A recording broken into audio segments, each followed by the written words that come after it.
Thanks so much for logging on to SNN Local News 6 Weather First Facebook forecast. I'm meteorologist Josh Stone on this Tuesday morning. And once again, due to high pressure that's in control, continues to bring this moisture off the Gulf of Mexico and move it in our direction. So as we go through the day, we're calling for partly to mostly cloudy skies in our forecast. That's what's taking place right now. And also these showers out here in the Gulf of Mexico generally have that easterly flow because the winds around this area of high pressure are moving from west towards the east, pushing in those showers and storms off the Gulf of Mexico. So for this morning, expect at times some coastal downpours. Our high will top out at 90, but once we hit the maximum heating of the day, expect scattered storms that will be heavier, but those storms will be well east of 75 because that westerly wind will enhance the sea breeze, pushing it further inland, and that will collide with the east coast sea breeze, and that's going to be well east of 75, and that's where we're going to find some of those heavier storms. Also, it's going to be quite breezy at times this afternoon, a westerly wind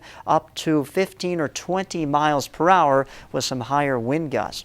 Now, looking at the national picture, some scattered showers and storms through the Ohio River Valley at this time may cause some delays if you're going to Cincinnati, possibly Memphis or Chicago.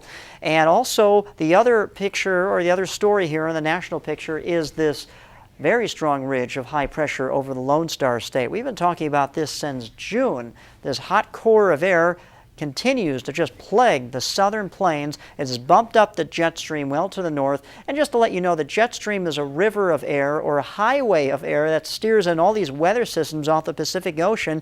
And usually these systems come in here to the United States and produce those heavy showers or thunderstorms. But since the jet stream's well up to the north, it's not bringing any sort of relief to the Lone Star State. We're talking about the last time Dallas, Texas was below 100 degrees was on July 1st. So it continues to be this way, and unfortunately the folks in the southern plains are dealing with scorching heat.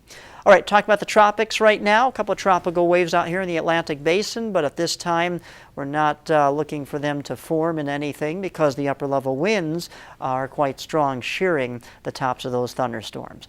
Okay, we're looking at our highs today topping out in the lower 90s. It's going to be another humid day for us. Expect those scattered showers and storms in our forecast for today. Not the best boating day. We do have those storms in the Gulf of Mexico. The winds will be quite breezy out of the west up to 15 knots with some higher wind gusts. And the sea is just offshore anywhere from 2 to 4 feet. The further out gets even choppier than that.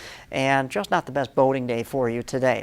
But it looks like we're going to be in this pattern for a few days now with lower 90s for highs and a chance for scattered showers and storms developing in the morning hours, and then heavier storms start to develop also in the afternoon hours. But the heavier storms at least will be east of 75, more in rural areas as those will push eastward.